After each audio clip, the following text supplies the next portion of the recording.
The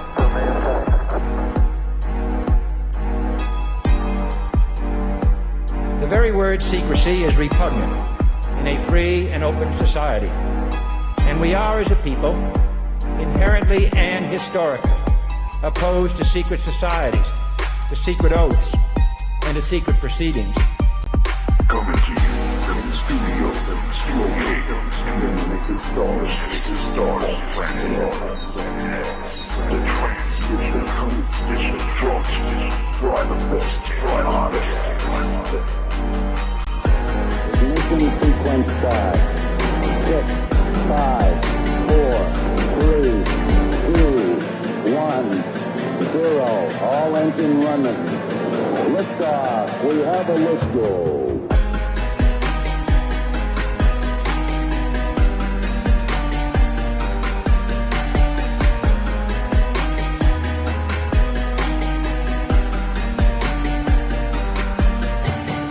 All right, welcome everyone. Welcome everybody to the Best Damn Podcast. I am your host, John Keane. As always, I would like to thank you guys for joining me. I'm going to ask you guys to add, follow, subscribe, wherever you're watching from. Make sure to hit the like and give us a thumbs up. Leave a comment. Let me know what you think about tonight's video. And make sure to share the links. That is absolutely the best way to support me, is by sharing the content. That way new people can find me. So if you're on Twitter, X, whatever it is, make sure to retweet it. Facebook, share it to your groups and all that you belong to, and everybody share the YouTube links. I appreciate everybody for joining me. If you would like to get access to our private subscription content, and just some really cool stuff, our uncensored content, all of this stuff that is just too crazy for the public platforms, then join us over on Patreon. It's patreon.com, Best Damn Podcast Official. Or you can donate and support PayPal, Cash App, or Facebook Messenger and text 513-393-2396, or email therealbestdampodcast@gmail.com and get access to our private playlist and links that way. Tonight, I've got a good one. This is by request, too, so I'm really excited. As a matter of fact, I've gotten so much request for this video. This is probably one, I've never had so many requests for a video in my life as I've had for this one. I haven't done any Planet X, Nibiru, Nemesis stuff for quite a while. Just really because there hasn't been a whole lot of, evidence and things taking place to really show us that we're really still heading in that direction. You guys will remember years ago when the Great American Eclipse first happened, September 23rd, 2017. There was just so many things going on planet Earth that, it looked like it was a very, very real possibility. So tonight we're going to be looking at this upcoming eclipse, the second half of the Great American Eclipse here in April. And we're going to be taking a look at the etymology of, Nibiru and Planet X and where this actually comes from. You guys, or some of you guys that's watched for a long time, you know that some of my beliefs when it pertains to this is like, there's a lot of possibilities, right? There's a lot of possibilities that this could be the planet Jupiter, okay? That is one possibility. There has been, and people ask me, how could you even say that? Well, there's the concept of Jupiter ascending, basically, where we do these crossings within the celestial system in our solar system, and basically every now and then, after these great conjunctions, which we had in December 20th or 21st of 2020, I believe was when we had the last great conjunction, and every great conjunction does seem to coincide with catastrophic happenings, which we're going to be discussing tonight. Catastrophism, catastrophic cycles. We're going to be looking at biblical tales too that coincide with a lot of these catastrophic happenings as well. And a lot of people believe that this correlates to Hercolobus, Planet X, Planet 9, the Destroyer, Nemesis, Nibiru. So we're going to be looking at all of that tonight. All of it. We're going to take out the timelines. We're going to look at the etymology. We're just going to look at, the eclipses because, it is biblical. One way or the other, we are at the end of an age.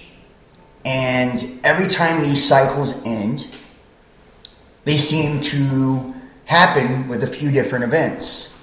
One of those events is a major shift in consciousness, right? A major shift in consciousness. Isn't it funny? Isn't it weird that every time humanity seems to increase in knowledge, and every time humanity seems to really start to understand the nature of reality, and we shift into this high consciousness, this high vibration, we get destroyed. We get wiped off the face of the fucking earth. We have no recollection of our history. No recollection of how all of these stone monuments that are built on energy grid lines and are more... The geometry used to build and create these fucking things are more precise and accurate than basically anything we could do today with lasers, right?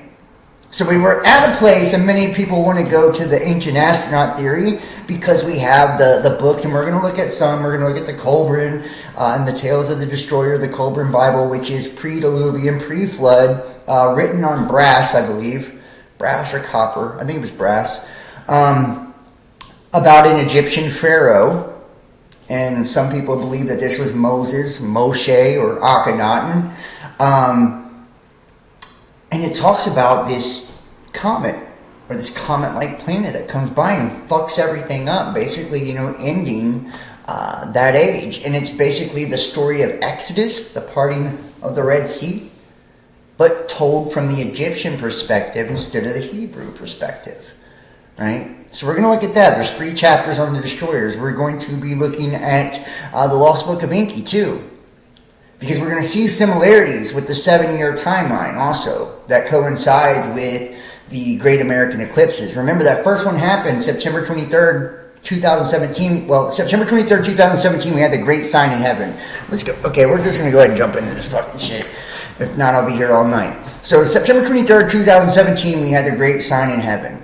A lot of people remember this because this correlates to Revelations 12. And I want to show you, too, just how old this is, right? There has been things on this for a very long time. And I'll show you right here, the article.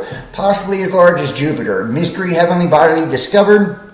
Heavenly body possibly as large as the giant planet Jupiter, and possibly so close to the Earth that it would be part of the solar system, has been found in the direction of the constellation Orion by an orbiting telescope aboard the U.S. infrared astronomical satellite. So mysterious is this object that astronomers do not know if it is a planet, a giant comet, a nearby protostar that never got hot enough to become a star, a distant galaxy so young that it's still in the process of forming its first stars, or a galaxy so shrouded in dust that none of the light cast by its stars ever get through. Quote, all I can tell you is that we don't know what it is. Dr. Jerry Neusbauer, the HRAS chief scientist in California's Jet Propulsion Laboratory, director of Palomar Observatory for the California Institute of Technology, said in an interview, the most fascinating explanation of this mystery body,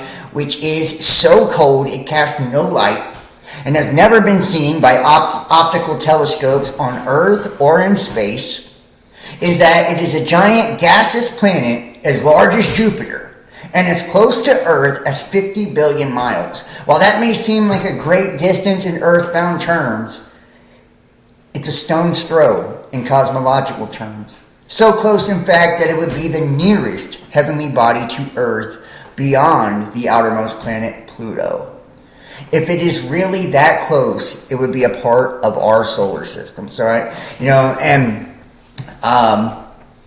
many people don't know that there have been articles about this since the 60s that have come out in papers and stuff, and they just stopped talking about it. This was discovered in 1955, and it was a 1961 Popular Science magazine, right, that actually put this out. So, just to kind of give you a little bit of context here. Now, we're going to go to some of these images, and we're going to be looking at this from all different perspectives tonight, like I said.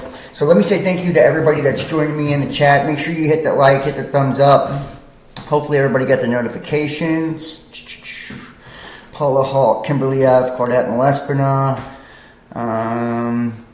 Sonoran Slinger.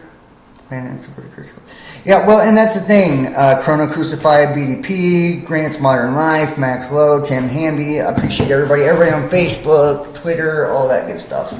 Hit the thumbs up, guys. So, when we're kind of even thinking about this at all, you know, we've got to really have an open mind, right? An open mind, and one of the reasons I've stepped away from doing these kind of videos for a long time is because of the fear aspect. People take it wrong. It's kind of serious. Like, people take it wrong. They take it in a way, you know, it's doom and gloom. These are a lot of people that are not okay with their own death to start with. They're not even okay with their own fucking life, right? So when you tell them that there is even a possibility of this, they don't see it as anything other than, you know, doom and gloom and fear-mongering and all of this, because they can't see past the exoteric, external point of view of things, right? The Colburn Bible talks about when the destroyer came around before, that the people came down from the mountaintops and they forgot their gods and their guides, right? So to me, what that tells us is, first off, we have to look at it from a different perspective, and how our language is a dead language, right? It doesn't have that life-living spirit in it like the old Latin and shit like that does, right? Greek and Hebrew. So when we hear it, we just think, you know, the physical, exoteric, external understanding, the dead understanding, because this is, you know, this is that death, right? We think we're living life, but this is the experience of death. We're in the cycle of death. This is the Saturn death system that we live in here, right? So we see it from that understanding. We think they came down from the mountaintops, like a physical mountaintop. But see, in esoteric terms, what a mountaintop represents is higher consciousness, right? It can be like a place of meditation or a high consciousness aspect, right? So when they came down from the mountaintops, they forgot their gods and their guides. It's saying after this event and the cycle ended, they took a dip in consciousness and they lost their connection to the divine, right? Does that have a physical connotation? Absolutely, right? As above, so below, right? So everything that happens within us, remember, this is the universe. You, the oneness of the all, inverted, right? Universe. We are projecting our reality from in here eternally. We are all connected in the oneness, the wholeness of the all, right? But at the same time, we're having this individual experience. So we feel as if we are individual, right? But we're like eyeballs, right? You hear about like the cherubim in heaven, and they're covered in eyes. That's us. Each one of us are one of those eyes, right? That cover that heavenly host, that heavenly body. We are the heavenly host. We are the angels. We are God. We are all of it. There could be nothing that exists without us here to manifest, co-create, and make it exist. So when we have these cycles in time, you got to think there's a process that's happening here. A lot of people refer to Planet X as like the Great Filter as well, right? As it, you have a star of light, Sol Invictus, right? Our soul, our star, our sun, and that's the star that's worshipped, right?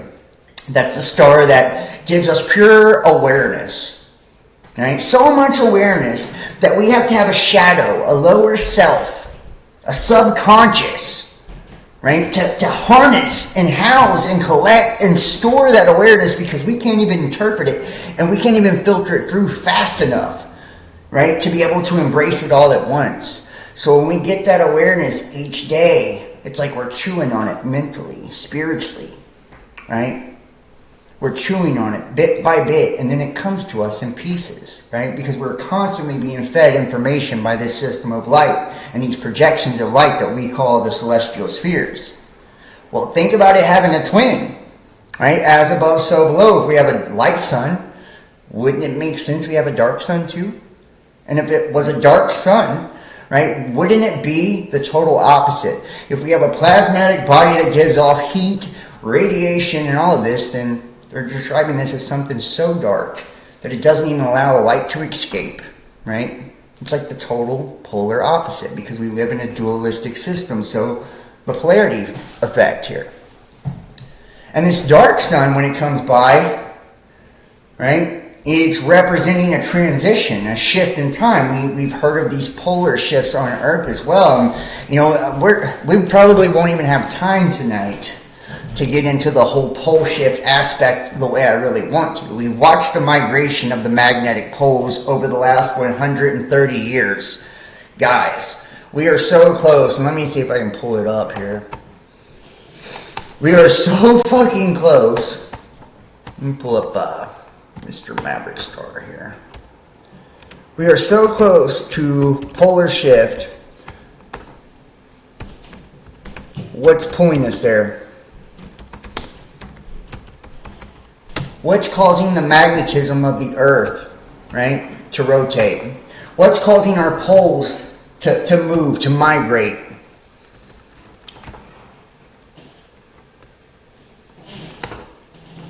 Let's see if I can pull this up.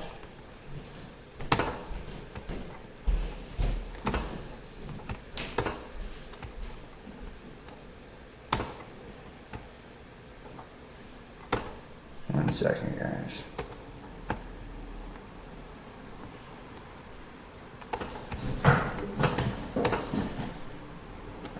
What the fuck? He's taking all his videos down. Well, we'll have to show you with a different image, but we're going to start moving this. So basically we've seen the migration of the magnetic poles over the last 100 and something years, right?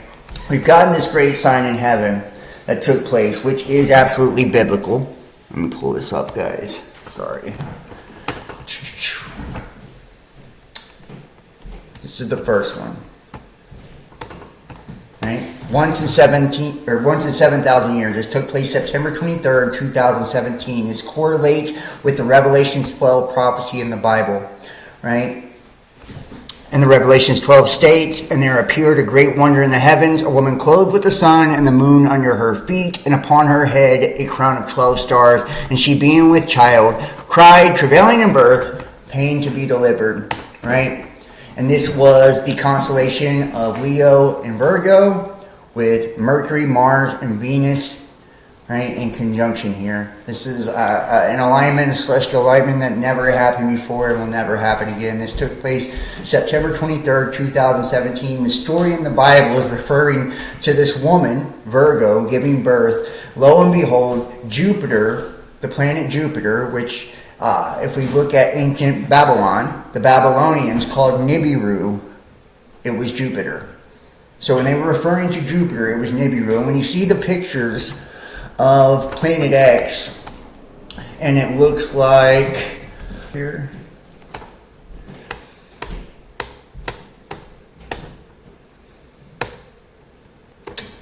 this.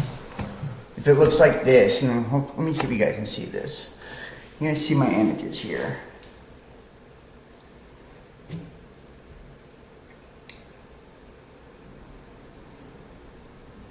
And let me know if you guys can hear me and see me good, too.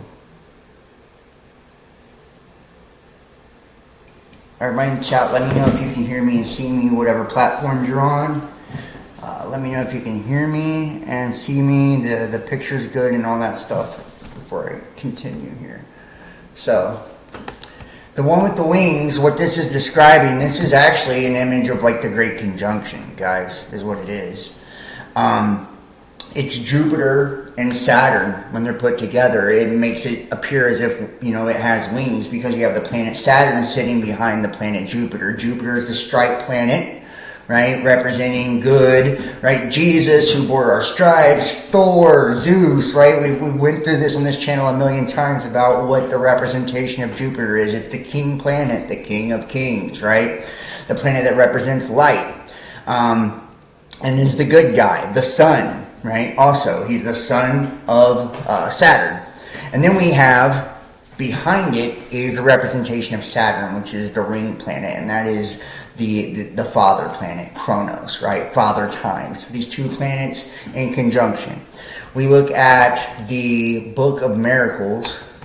Jeez, I'm all over the place here. I'm trying to get my bearings. I got so much information. I don't know if I can get it out here. Right? The Book of Miracles, which just goes back, guys, you know, to the fucking 1700s, and this is all over the world, where they were showing paintings and shit of these celestial events, and you can see that this was even in the newspapers, okay, these biblical events. And notice, these are dragons that are placed upon the shore, like the prophecies of Nostradamus, or, you know, the Revelations 12 prophecy, the woman and the dragon. You see the giant comet in the sky right here, right? You see, you know, which I believe this is a representation of Mars, right? The red guy with the sword. And you're going to see when we look into, we're going to look a little bit into worlds in collision, because we're going to be talking about catastrophism tonight, Emmanuel Velikovsky, that Mars and his sword and his shadow of pestilence, these are all celestial alignments that take place at this particular time. Okay? All of them. Hopefully you guys can see behind my images here. Some of them you're not going to be able to see that well because my face is going to be in the way, probably in the camera. So, but these are showing celestial events, right, at this particular time. And you'll see most of them, see, they're comets. Comets in the sky, right? Comets in the sky, or they're showing a war in heaven, right? A war in heaven between two or the four horsemen. Okay, you usually see 2 or 4. Once again, comet, and see you're seeing destruction down on the ground. Okay, all the earth too. See, comets, destruction, the whole thing. Hail, right? Same thing over here. Devils on the ground. See, same thing. These are newspaper clippings too, in Germany and shit. This is all over the world.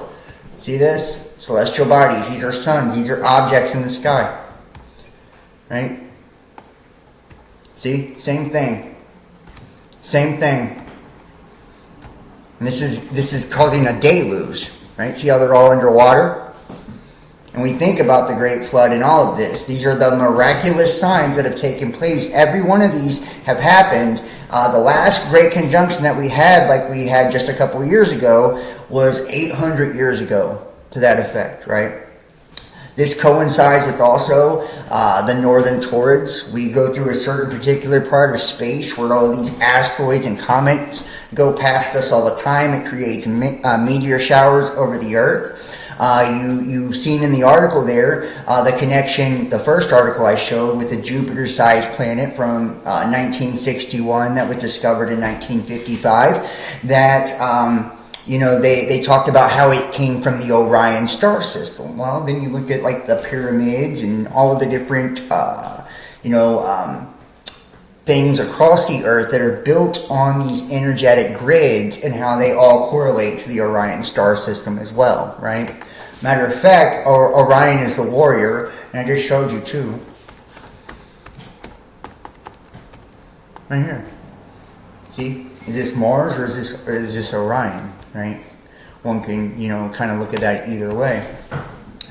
The War Scroll, the Qumran War Scroll, and the dragon was wroth with the woman and went to make war with the remnant of her seed, which keep the commandments of God and have the testimony of Yeshua the Messiah. Once again, we're hearing this story of the dragon, referring to the dragon, right? I'm going back here. Now that you understand that this is a Saturn-Jupiter conjunction that's being described here, right? This great sign in heaven, and let me pull up my app. And we're going to get into the Jonah stuff too, so just kind of like let me work my way through this. This is a lot of information, so this is probably going to be a long video. But I want people to understand it, so. And for some of you, this is a refresher. I'm sorry if you've already heard all the Revelations 12 stuff, but I haven't done one of these in a long time, and there's a lot of new people that watch on other platforms, and they probably haven't heard it. So, great sign appeared in heaven. A great sign appeared in heaven, a woman clothed with the sun, with the moon under her feet, and on her head was a crown of 12 stars. And we can look at this from, a few different ways as well, too. This woman clothed with the sun, could be the divine feminine, and talking about the Holy Spirit, right? And the light as well. So I just want to kind of, put that out there, too. That is a possibility. With the moon under her feet, meaning we've learned how to master the lower carnal self. Right, because that's what the moon represents. Nox or Pan, or the nocturnal god, the night god, Luna, right? And it's also a representation of the physical. When we look at the Kabbalah and the Sephiroth and how the celestial spheres work in Solomonic magic, that moon sphere is the bottom one. It represents carnality, and it represents it's where your genitals are, right? It's the sexual sphere. Right, so it's silver because all of the colors of the spheres flow through it. Right, so that's why magic is done at night, because you can connect to any sphere through that sphere. Right, so the moon under her feet. Right, and anytime you hear something being explained as being underneath your feet, remember God's footstool is the earth. Right, we trample on the head of serpents. Right, notice how there's a reference to the feet. All the time, it will strike her heel, right? I'll put enmity between the woman's seed and the serpent's, and she will strike her heel, and you'll strike its head, right? Blah, blah, blah, right? There's always this correlation between the feet, because that's where our foundation is, right? Underneath our feet, representing it's something beneath us, right? So it's saying this darkness is we are coming up, this great sign, right? This divine feminine, which is clothed with the sun, the masculine, right? Clothed with the light, also, the Holy Spirit, and with the moon under her feet, meaning we have mastered the darkness. Its head of crown of 12 stars, which represents the zodiac, right? The 12 stars of the zodiac. She was pregnant, was screaming in labor pains. And we know that this pregnant, and also, this does have a correlation to the constellation of Virgo, too, because we know that Virgos correlates to the belly, right? So that's another thing. She was pregnant, right? Which we also know that the virgin birth, when in the story of Jesus, is actually an astrological story as well, right? And it comes from Bethlehem because it's a house of bread, which is inside the constellation of Virgo. So she was pregnant. She was screaming in labor pains. This is a spiritual pregnancy also, right? This is us giving birth to new consciousness, a new cycle, a new age, a new era. Screaming and labor pains, which experiencing the birthing pain. And these are birthing pains, right? These are like, it's like the pulsation, which I've never been pregnant myself, but this is like the pulsation of intensity. Things intensifying, right? Each time, she's going through this because she's travailing in birth. Right? She's getting closer and closer before she's giving birth, so that things are intensifying more and more. Right? The energy's getting more and more because we're getting ready to shift and cross over into a new cycle and experience something beautiful, but first we got to go through something dark to give birth. Giving birth, to produce or to bring forth from seed. Now remember that word, the seed, right? To begot. Right? Seed, right? Plant a seed to make it grow, right? We reap what we sow. There's a lot of correlation in the Bible to seed, right? And anytime too, and even Jesus, right, when he's talking about the story of paying the people in the field for harvest, those who arrived late, and those who arrived early in the day, paying them the same, right? You're always going to hear things about that because that's what we're doing, right? We're here, remember, it was a garden of Eden, right? A garden of Eden, right? So we are from the dust, right? Man gets it from the dust, the sweat of his brow. Right? From the dust we came, from the dust we will return. We'll have to get everything we get from the sweat of our brow, from the earth, right? Until it from the earth. This is saying we have to get things the hard way, right? We have to get things the hard way. It's not just talking about how we get food. It's spiritual food as well, Right? Meaning we have to go through the darkness. We have to go through the physical pains and trials and tribulations in order to gain the true knowledge, the true wisdom, the true blessings from these things. That way we can build awareness out of this. You guys hear the sirens here. To give birth. Then another sign appeared in heaven. A huge red dragon. A huge red dragon. A fire-like dragon. Now, this is where things start to get interesting, because when we look at like a fire-like dragon, what do we see, or what do we think of? First off, we think of the two dragons, right? The two serpents, okay? With the caduceus going up the staff of a spinal cord.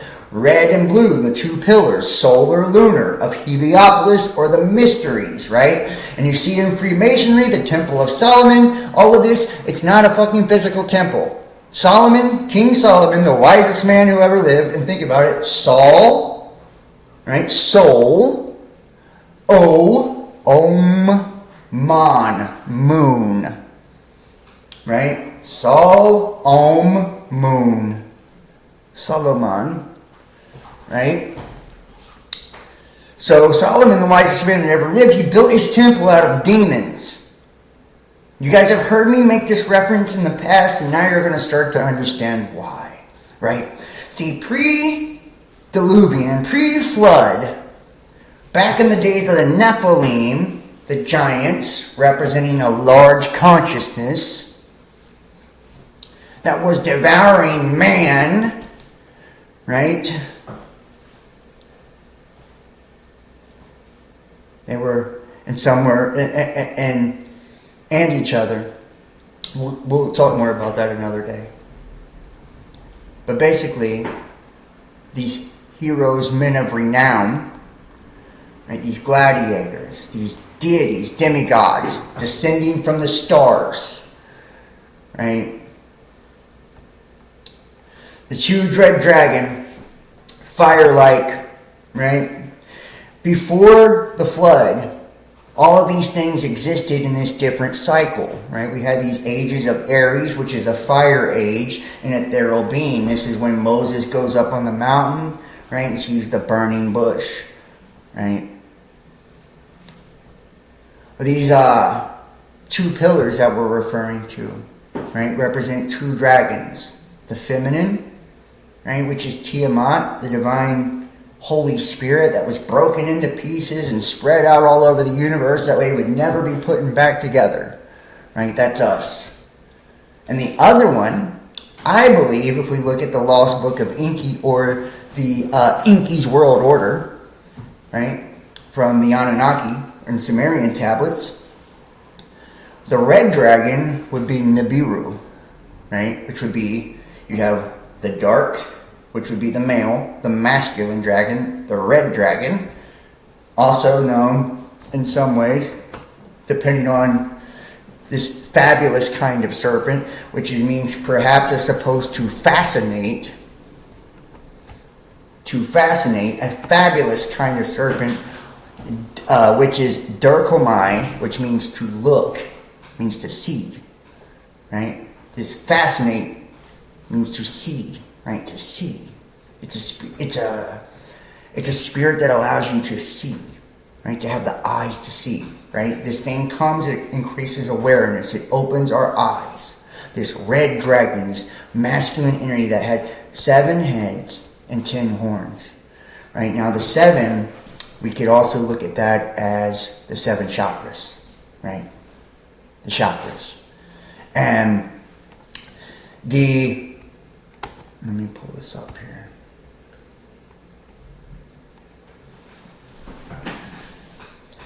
Now, the 7 heads as well, because everything manifests in every aspect, in every dimensional reality.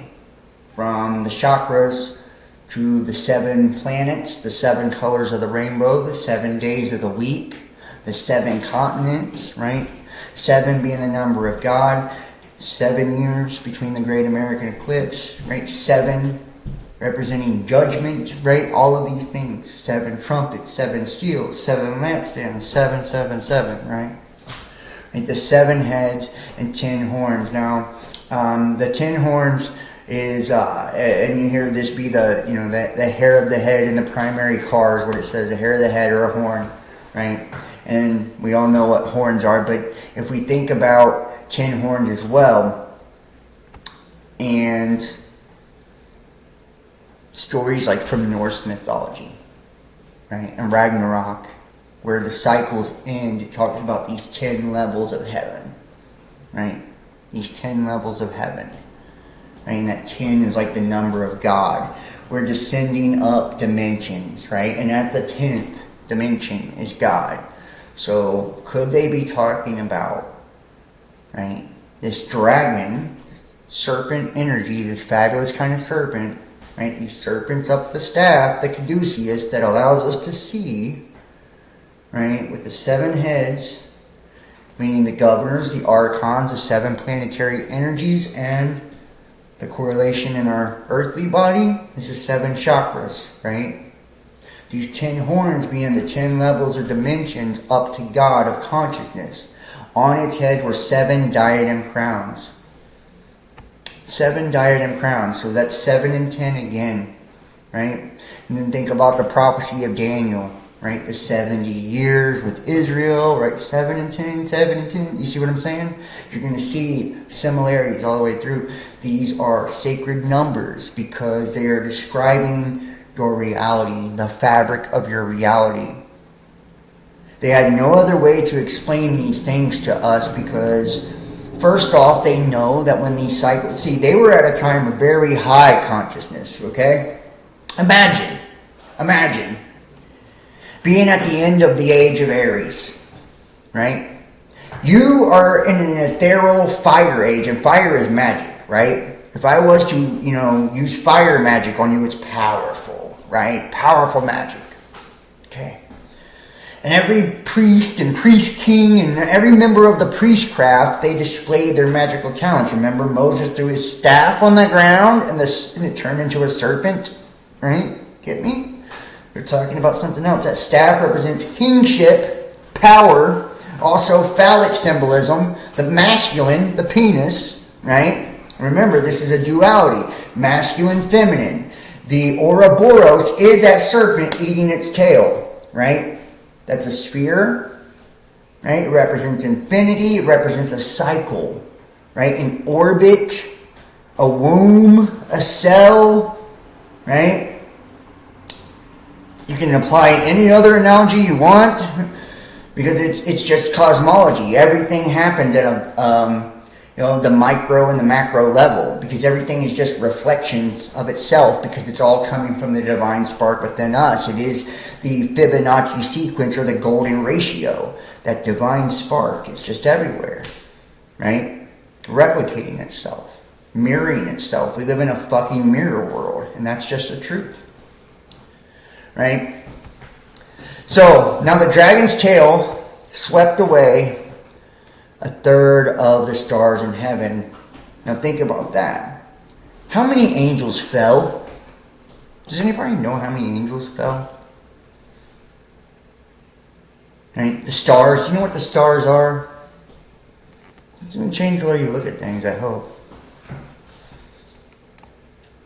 Star, or an aster, as in Zoroaster, right? Stars are also princes, heavenly host, planets, and people say, John, there's no such thing as planets. A planet is a star. A planet is derived from the word plane, like a dimensional plane. So a planet is a plane of existence, right? That's why it's its own color, its own frequency. It's a dimensional plane. So there is a such thing as planets, technically, right? So, the third of the stars, or heavenly hosts, which are the angels, which are the supreme magistrates, or the sons of God, right? Who are what? Also the Elohim. In the book of Genesis, I don't want to even go to the book. I've told you enough times. Watch my older videos. In the beginning, the Elohim, right? We were made in the image of the Elohim. The image is the phantom, the projection, the illusion. We are a specter. We are an image. We are a mirrored fucking shadow of something above, a heavenly host, a star. So if this dragon, its tail, right, that serpent's tail, that fabulous serpent, that masculine dragon, right, that red, which represents the root chakra, right, stability, right, because remember, it has 7 heads, boom, boom, boom, 7 governors, 7 archons, 7 chakras, 10 horns, the dimensions, boom, boom, boom, right? 7 and 10, diadem crowns, 70 years of Israel in Daniel's prophecy, right? Where it's iron mixed with miry clay and all that. And we'll get into that in just a second as we continue to move forward. What all this actually means, right? This tail that swept away 1/3 of the stars. How many angels fell? There was 1/3 of the angels that rebelled against God, right? They fell in consciousness, right? And heaven hurled them down to the earth. Hurled them down. They threw them down to the earth. That's here. That's here. Then that dragon stood before in the face of the woman, the wife. Notice in the stories of Jesus, it talks about the bride and the bridegroom. Stood in the face of, and remember, we're, face of God also. Anytime we're talking about faces, is always referring to God. In the face of the bride who was about to give birth. I told you, this is a story about consciousness. So that he might devour her child as soon as it's born. And then we think about how the childs have been devoured in stories of old, right? And the primordial age, it was the king Uranus, right? Who was prophesied that his children, the Titans, would overthrow him. Then Kronos, Father Time, who was told that the Olympians would overthrow him. So what did he do with his children?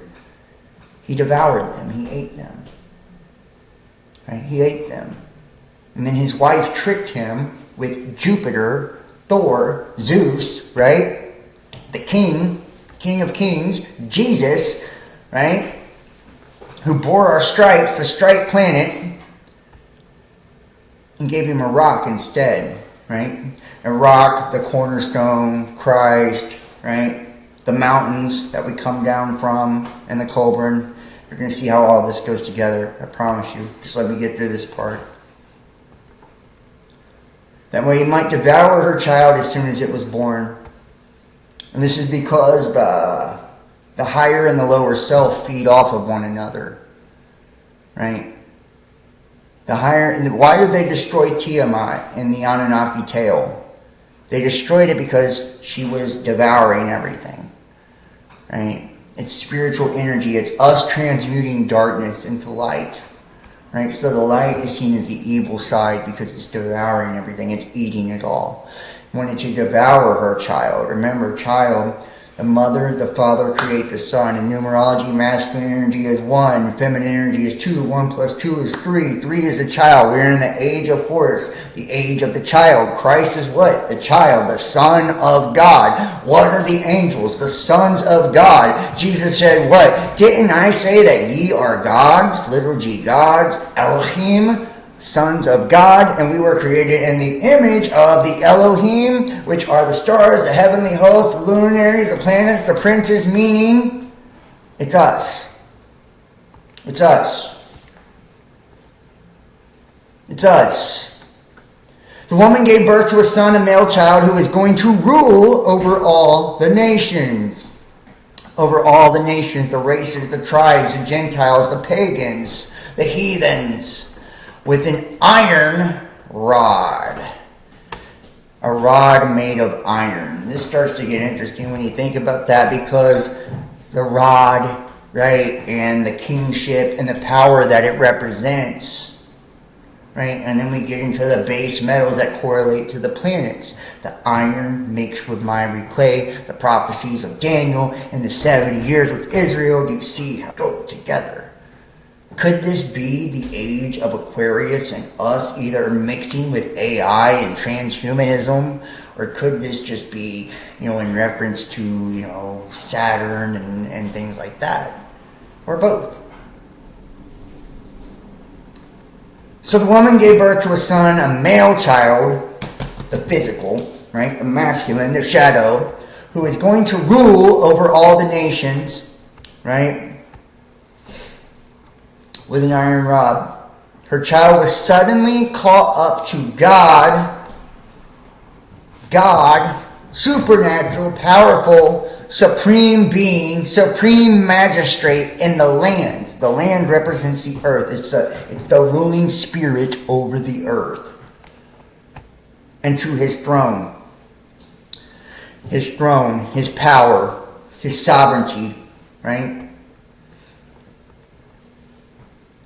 And she fled into the wilderness where a place was prepared for her by God so she could be taken care of for 1,260 days. Now you guys are going to remember this. 1,260 days to the... We had the asteroid Apophis, which also is Apep, the Egyptian god. It's a dragon. It's a serpent, right? I'll show you an image just to show you I'm not lying. I did a video called 42 Months where I talked about all these things back then. I believe it was March 21st, 2021, if I'm correct.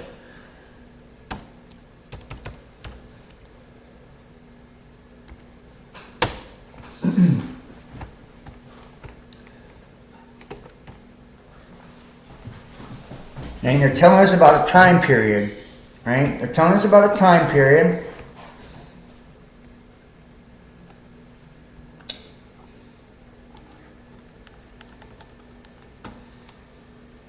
Apophis,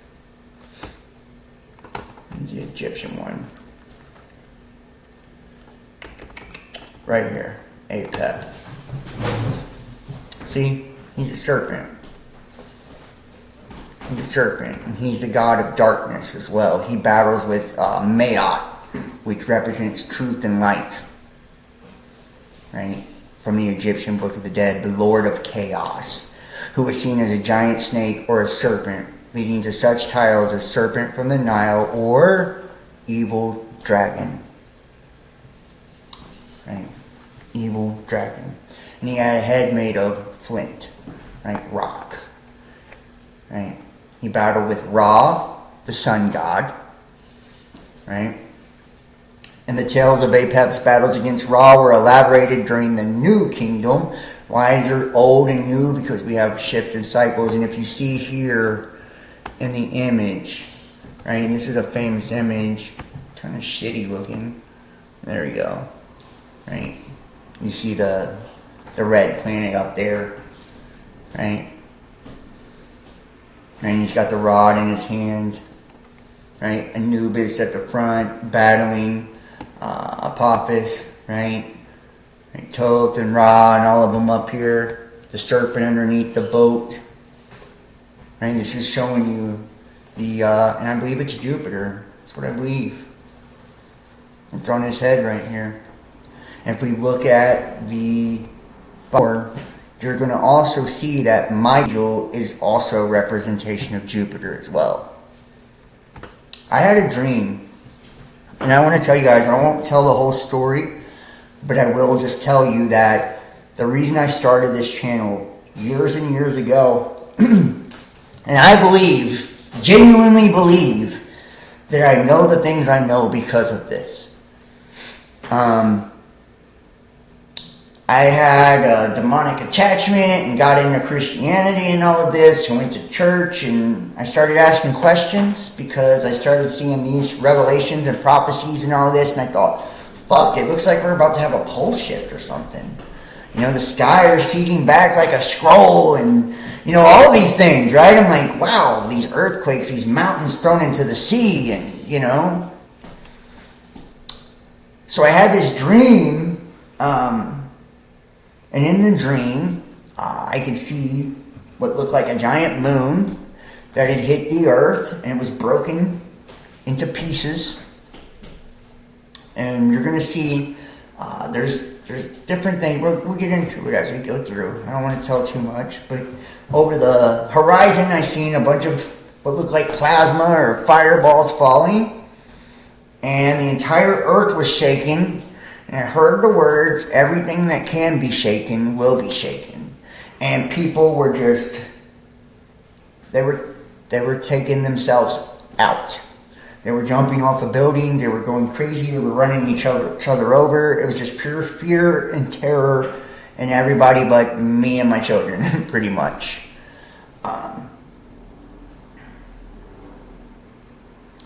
And all of a sudden the sky turned red, right? It turned red and everybody turned demonic. Their eyes turned black. It was crazy. And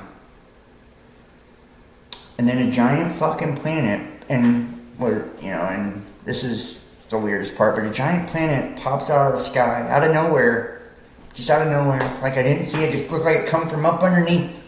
And it covered the whole sky, and it looked like Jupiter, And I heard the words, "Trust God, John." And I was like standing there with my children, and there was like a girl with me, and she had like a little kid on the side of her, and we're like looking up at the sky. It was just the wildest thing, dude. And before I had this dream, I prayed, because I just wanted to know the truth about everything. I was like, God, just, please, if you're real, show me you're real, and like I want to know the truth about Jesus, about everything. And that was my fucking answer I got. When I snapped out of this dream, this vision or whatever it was, I was like overcome with tears. Like I couldn't even function. That's how powerful it was. Like I felt the voice, I heard it audibly, I mean, literally shortly after this, the mother of my kids leaves me. I lose everything. And about a month later, I go viral on YouTube and start doing this. It was like I was being led to the shit. Wild. But the planet was Jupiter, and I never understood why. And what it had to do with anything, and what was all of this that was happening, and, But I feel now, it's odd to think about around the time I started, this all began. And here I am, basically kind of wrapping it all up, moving onto other things and stuff like that now. And it's like we're at the end here of 7 years later, and it's like I have a better understanding of this, a better understanding of it all, and how we are in a very unique and special time, and the reason being is because when these cycles, these shifts happen, it's something I think that's so special because we don't remember it.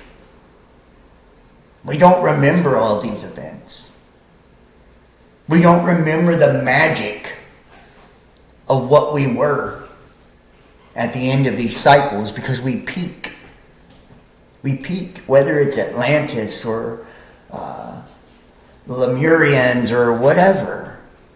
The age of Taurus or Aries or Pisces now. Aquarius in the future.